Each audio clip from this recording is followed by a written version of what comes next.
신율의 뉴스 정면 승부 2부 시작합니다. 오늘 2부 정면 인터뷰에서 만나볼 분. 제가 오늘 방송 서두에도 말씀을 드렸습니다만 신임 정책위 의장이 되셨죠. 국민의힘 김상훈 신임 정책위 의장 연결해서 입장 들어보겠습니다. 의장님 안녕하세요. 예, 안녕하세요. 어쨌든 신임 정책위장이 딱 되셨는데 예. 앞으로 어떤 거에 중점을 두실 생각이세요? 지금 21대 국회가 개원하고 본회의에는 우리 이제 민주당에서 일방적으로 상정된 법안들이 좀 통과되고 또 거부권 행사가 이어지는 그런 모습을 국민들께 보여드렸는데 굉장히 국민들께서 좀 불편해하실 것 같습니다. 그래서 이제 민생 정책으로 국민께 평가를 받을 수 있도록 좀 또 국민께서 실질적으로 체감할 수 있고 긍정적인 변화를 이끌어낼 수 있는 그런 정책을 많이 선보여야 되겠다. 그런 생각 우선 갖고 있습니다. 근데 정말 죄송한데 예.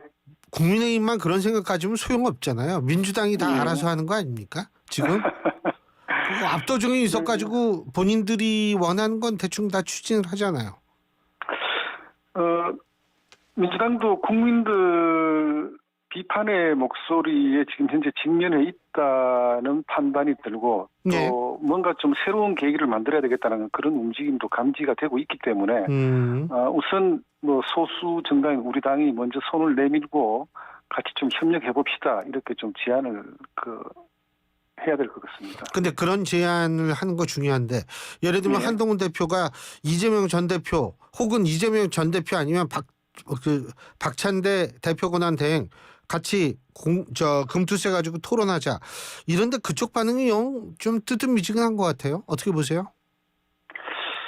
금투세 지금 최근 이제 주식시장이 폭락했던 어떤 그런 상황을 겪고 한동훈 대표 입장에서는 금투세 폐지가 우리 1,400만 주식 투자자들 입장에서 굉장히 좀 긍정적인 시그널을 줄 수 있는 그런 제도다 이렇게 보고 있는 것 같아요.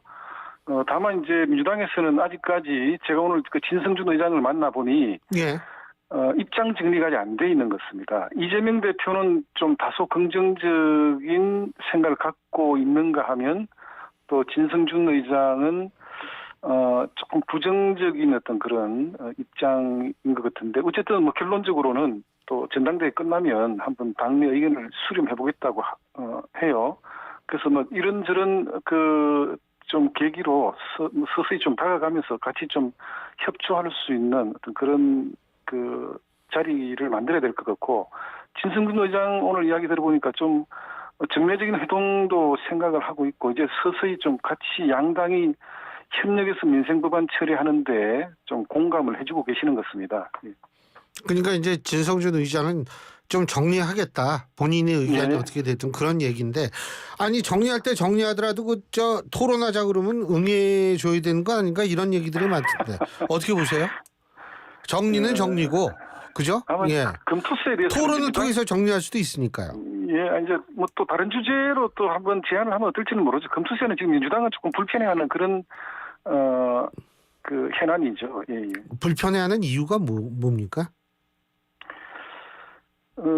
민주당 입장을 그대로 옮기면 금투세는 여야 합의로 도입됐던 제도였는데 지금 와서 다시 또 금투세 폐지를 한다는 게 사실은 좀 맞지 않는 거 아니냐라는 이제 입장을 갖고 있는데 우리나라 주식시장 기반이 좀 수요 기반이 되게 좀 약하다고 봐요. 이번에 주식이 폭락됐던 것도 주로 우리나라 내부의 어떤 변수보다는 외부 변수죠.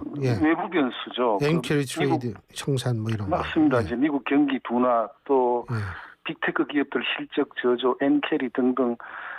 그래서 이제 그런 외부적인 변수에 우리나라 시장이 이렇게 흔들리고 있으니까 아마 많은 주식 투자자들 입장에서는 금투세 폐지가 그래도 우리 대한민국 주식 시장을 좀 새롭게 또 견인해 갈 수 있는 어떤 그런 계기가 될 걸로 기대를 하고 있기 때문에 우리가 또 민주당에 계속적으로 한번 제안을 해보려고 합니다.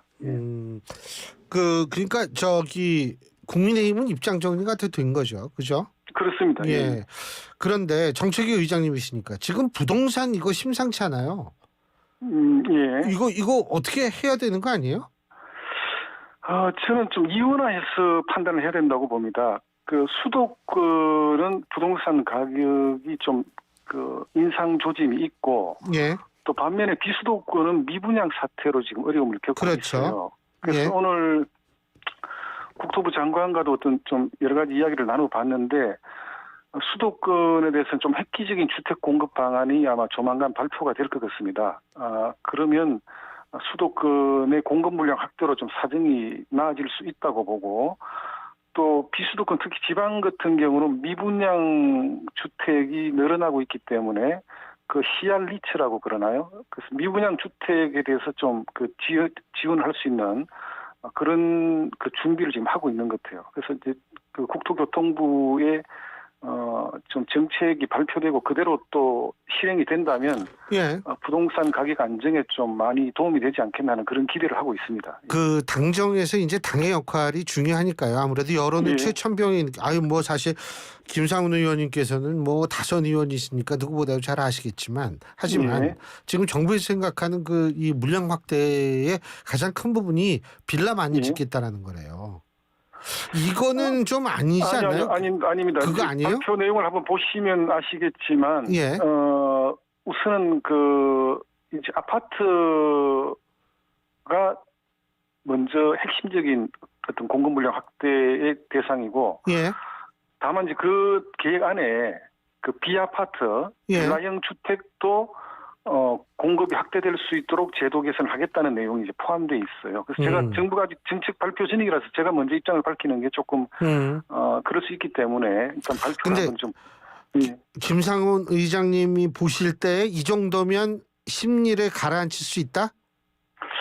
저는 선에도 파격적인 내용이 들어가 있고, 예. 또 재개발 재건축과 관련된 그간의 여러 가지 장애 요인이 있었던 안전진단 조금 이렇게 또 건너뛸 완화하는 수 있는 거요? 예. 그런 완화하는 그런 프로세스도 포함되어 있고, 또 자금 지원, 또 뭐 그린벨트 해제 등등 다양한 수단들이 지금 총동원되고 있는 것 같아요. 그래서 아마 이 정도 내용이 제대로 실행만 된다면 저는 상당히 좀 긍정적인 영향을 미칠 수 있을 것이다. 그렇게 전망을 하고 있습니다. 알겠습니다. 또 다른 거 하나만 여쭤보는 게 한동훈 대표가 오늘 그 민주당 쪽에서 지금 단독으로 통과시킨 그 25만 원 민생 회복 지원금이요. 이거에 대해서 반대만 할 게 아니다. 대안이 필요하다 이렇게 얘기를 했는데 이건 어떻게 해석해야 돼요?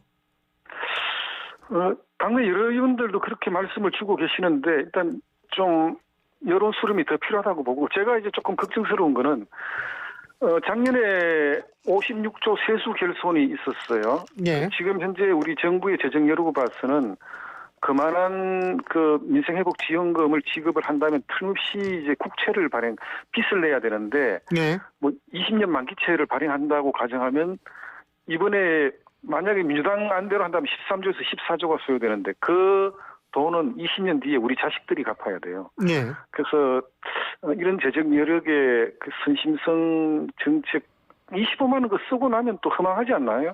아니 그 인플레이션 우선은, 위험도 있잖아요. 예? 인플레이션 위험도 있잖아요. 그렇죠. 이제 그래서 이게 민주당에서 기대하는 어떤 그런 효과보다는 또 우리 경제에 조금 부정적인 영향을 끼칠 가능성도 크다. 그래서 한동훈 대표가 생각하는 내용은 제가 좀 어느 정도 파악을 하고 있습니다. 그래서 그거는 우리 재정당국하고 또 당내 의견을 조금 더 수렴해서 판단해야 될 것 같습니다. 근데 잠깐만 그 대안이 그러니까 조금 어떤 건지 좀 설명을 해주시면 혼란이 덜 할 것 같거든요. 아마 이제 그 대안은 전 국민 대상이 아니고 예. 정말 어려움을 겪고 있는 취약계층을 집중 선별해서 예. 지원을 하는 게 맞지 않겠느냐. 예. 그러면 전 국민 대상으로 할 때보다 재정적으로 좀 수요도 많이 줄어들고, 또 지금 내수 경기가 좀 장기적으로 부진한 상태이기 때문에 어려움을 겪고 있는 분들에게는 좀 힘이 되지 않겠나 하는 그런 생각이겠죠. 그러니까 취약계층에 대한 선별적 지원이 한 대표께서 갖고 계시는 생각일 겁니다. 그러니까 그거를 조금 의장님께서도 좀 구체화시킬 필요가 있죠, 그죠? 예, 한번 좀 논의를 해봐야 되겠죠. 우선 뭐 재정당국과의 먼저 사전 협의가 더 중요하다고 보여집니다. 예, 예. 알겠습니다. 자, 예. 그리고 또 한 가지는 뭐냐면 11월 달에 이제 미국 대선 있지 않습니까? 그 네. 대선 결과의 시나리오대로 집권 여당이시니까 나름대로 네. 대비를 하셔야 될 것 같다는 생각이 드는데 당으로서 뭐 어떻게 준비는 좀 하고 있으세요? 뭐 당으로서라기보다는 예. 국가적으로 만약의 경우에 우리 트럼프 후보가 당선이 된다면 예. 이제 당장 그 주한미군 문제가 대두가 될 것 같아요. 방위비 그래서 문제하고요. 예, 그래서 이제 지금 서둘러서 미국과 방위비 분담 협상을 지금 현재 진행 중에 있는 것으로 알고 있습니다. 그래서 그러고 이제 뭐 방위비의 뭐 대폭 증액 요구가 있다든지 또 주한미군 철수 카드 등등을 던질 텐데 안보적으로는 뭐 우리는 주한미군이 같이 주둔을 하면서 또 그 우리 자체 방위력을 증강해 나가는 방향으로 하는 게 중요할 것이기 때문에 우리 또 정부 당국과 그런 부분에서 사전에 충분하게 대비를 해 나가야 될 것 같습니다. 차상병 특검법은 뭐 어떻게 참자 추천 특검으로 해가지고 어떻게 좀 절충을 할 예정인가요? 어떻게 보세요? 저는 기자회견 때도 입장을 밝혔지만 특검법은 현재 진행 중인 수사 결과가 발표되고 나서 그 결과가 미진하다고 판단될 때 특검을 검토할 수 있을 것입니다. 근데 이제 민주당 입장에서는 지금 최상병 특검을 그 발의를 했고 다시 또 재차 제2요구권을 통해서 거부가 됐기 때문에 제재 발의를 한다는데 저는 이게 특검법으로 뭔가를 해결을 하려고 하는 거는 저는 조금 잘못돼 가고 있는 게 아니라 특검 중독, 탄핵 중독이 지금 현재 국회에 나타나고 있는 좀 이상 징후인데 저는 이거는 좀 바람직스럽지 않다. 저는 그렇게 생각을 합니다. 예. 특검 탄핵 거기다 이제 청문회에 빠지셨어요. 예, 청문회도 아주 그냥 줄줄이 열리던데. 맞습니다. 예. 근데 뭐 사실 김상훈 의장님께서는 이 행시하셔가지고 공무원 생활 쭉 하셔가지고 그죠? 예. 그래서 이 내공이 대단하세요. 이 청취자 여러분 잘 모르시는데 제가 여쭤본 전부가 이게 뭐 미리 준비해둔 질문지는 하나도 없는 건데 정말 아주 대답을 너무 잘해주셔가지고 감사한데. 예, 감사합니다. 아니요. 근데 이제 조금 그 현실 정치 쪽으로 좀 여쭤본다면 지금 어떻게 한동훈 대표는 이제 명실상부하게 이 당대표로서 당을 이끌 충분한 리더십을 확보했다고 평가하십니까?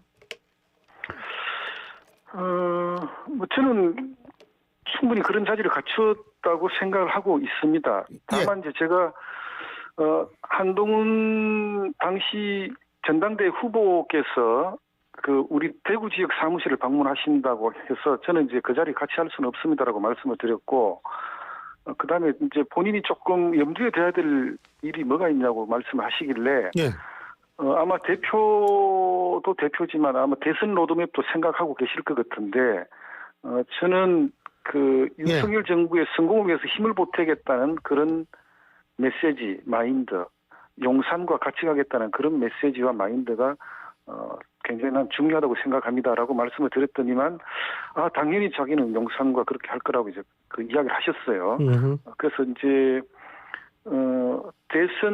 우리 당내 대선 후보가 누가 될지는 모르겠지만 또 그런 로드맵을 아마 염두에 두고 당대표직을 수행하지 않을까 싶고 또 그 비대위원장을 하면서 또 본인이 체감하는 어떤 우리 당의 현실도 알고 계실 것이기 때문에 지금 현재 우리 국민의힘은 어떻게 운영되고 어떻게 가야 된다는 부분에 대해서는 본인이 나름의 감각을 갖고 지금 임해 나갈 걸로 그렇게 생각을 하고 있습니다. 네. 물론 뭐 최고위원 중에서는 앞으로 일을 하다 보면 좀 그 반대하고 이런 목소리가 나오는 건 물론 당연하겠지만 중요한 건 갈등의 정도와 수위일 텐데 그러한 것들을 잘 극복할 수 있을 정도의 리더십, 그러한 강한 리더십을 보일 수 있는 환경이 이제 조성이 됐느냐, 좀 그걸 좀 여쭤보고 싶거든요.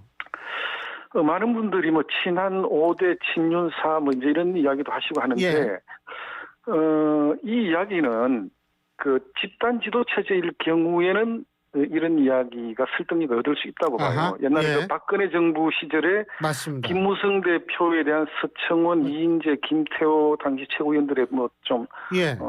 그 연이은 협공이라 그러나 뭐 공격이라 그런 게 있었는데 그 예. 당시엔 집단 지도 체제였어요. 예. 근데 지금 이제 우리 당헌당규에서 당 대표는 그 1인 지도 체제로 지금 시스템을 그 가닥을 잡고 있기 때문에 최고위원회의에서 뭐 5대4, 4대5는 사실은 큰 의미가 없다고 보여지고, 예. 그다음 저도 비상대책위원회를 해봤지만, 예. 최고위원회에서 그렇게 갈리지가 않습니다, 사실은. 그러고 이제 우리 당이 굉장히 좀 엄중한 시기이기 때문에 다들 일사불란하게 같이 가야 된다는 생각을 갖고 있습니다. 그래서 아마 최고위원회의 내에서 뭐 어떤 의견이 이끌려서 갈등, 분열이 일어난다는 그런 그 생각, 저는 그렇게 생각하지 않습니다. 예. 알겠습니다. 그 뭐 어쨌든 그리고 특히 이제 뭐 지금 야당은 계속 단독으로 법안 통과시키고 대통령은 거부권하고 여당은 다시 필리버스터하고 이런데 필리버스터 어떻게 효과 있다고 보세요?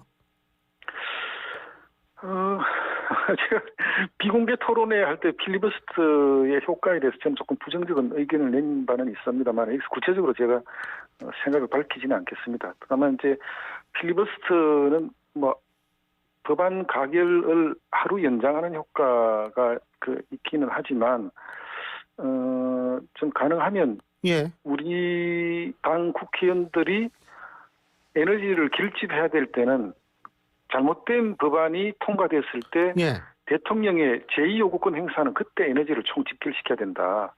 그렇게 판단하고 있기 때문에 필리버스터는 뭐 이렇게 한 번 정도 하는 거는 저는 좀 괜찮다고 판단되는데 알겠습니다. 민주당이 당론 발의한 법안이 예. 무려 한 50개가 되는데 그때마다 필리버스터를 하지는 못할 거다. 저는 그렇게 생각하고 있습니다. 네. 한동훈 대표가 끝으로 간단하게요. 한동훈 대표가 영수회담은 참 좋은 일이다. 이렇게 네. 얘기를 했는데 영수회담 가능성 얼마나 보십니까? 영수회담 전에 민주당 전당대회가 끝나면 당대표 여야 회담이 먼저. 당대표 회담이 먼저 선행이 돼야 되겠죠. 그래서 당대표 회담을 해보고 예.